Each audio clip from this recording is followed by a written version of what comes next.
S H Urdu story دیکھنے والوں کو السلام علیکم پیارے دوستوں، اگر آپ میرے چینل پر نیو ہیں تو چینل کو سبسکرائب کریں۔ ایک غریب لکڑہارا جنگل کے قریب رہتا تھا۔ وہ روز جنگل میں لکڑیاں کاٹتا اور اسے شہر لے جا کر بیچ دیتا تھا۔ وہ اس سوچ کے ساتھ زمین بھی کھودتا کہ کبھی شاید اس کے ہاتھ خزانہ لگ جائے اور اس کی زندگی سنور جائے۔ اسی امید کے ساتھ وہ روزانہ اپنے ساتھ بیلچہ اور کلہاڑی بھی لے کر جاتا تھا۔ ایک دن خزانے کی تلاش میں زمین کھودنے لگا۔ اچانک اسے ایک بہت بڑی دیگ نظر آئی۔ وہ اس دیگ کو دیکھ کر بہت خوش ہوا اور دل ہی دل میں سوچنے لگتا ہے کہ اس دیگ کے اندر کوئی خزانہ چھپا ہوا ہے، جبھی تو کسی نے جنگل کے درخت کے پاس زمین کھود کر دبایا ہوا ہے۔ وہ خوشی خوشی دیگ کی طرف بڑھا تاکہ اس کے اندر ہاتھ ڈال سکوں۔ جب دیگ میں ہاتھ ڈالا تو اسے پتہ چلا کہ دیگ کے اندر کچھ بھی نہیں ہے اور وہ بالکل خالی ہے۔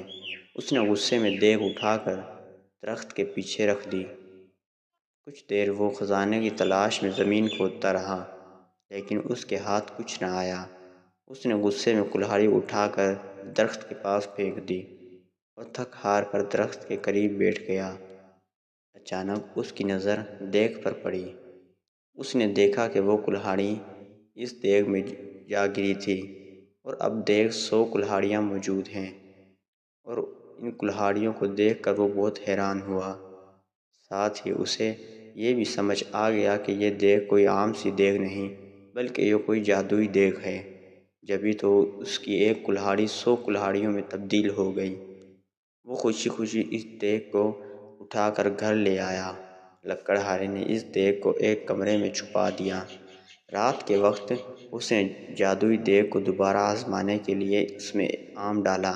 تھوڑی دیر بعد اس نے دیکھا کہ تو دیگ میں 100 آم موجود تھے۔ اب تو اس کا یقین پختہ ہو گیا کہ یہ واقعی کوئی جادوئی دیگ ہے۔ وہ اس دیگ سے سونے کے سکے وغیرہ نکال کر انہیں بیچتا رہا اور امیر ہو گیا۔ امیر ہونے کے بعد وہ دوسرے غریب لوگوں کی مدد بھی کرتا تھا۔ اس کے پاس اگر کوئی غریب شخص آ جاتا تو وہ کبھی اسے خالی ہاتھ نہ بھیجتا۔ یہی وجہ ہے کہ وہ ملک بھر میں اپنی سخاوت کی مشہور ہو گیا۔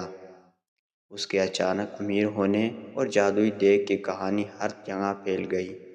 اس ملک کے بادشاہ کے پاس اس جادوئی دیگ کی خبر پہنچی۔ بادشاہ سلامت بہت لالچی تھا۔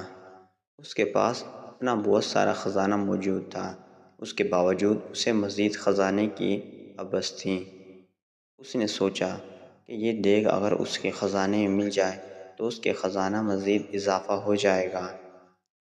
اس سوچ کے ساتھ بادشاہ نے حکم دیا کہ لکڑہارے اور اس کی دیگ کو محل لایا جائے۔ خادم گئے اور بادشاہ کے حکم کی تعمیل کرتے ہوئے لکڑہارے اور اس کی دیگ سمیت پکڑ کر محل لے آئے۔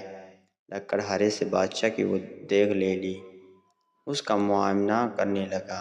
اچانک وہ اپنے قدم نہ سنبھال سکا اور اس کا پاؤں دیگ میں جا گرا۔ اب جادوئی دیگ کی وجہ سے 100 بادشاہ نکل آئے، ایک جیسے 100 بادشاہ۔ ایک اصلی بادشاہ تھا، باقی سب جادوئی۔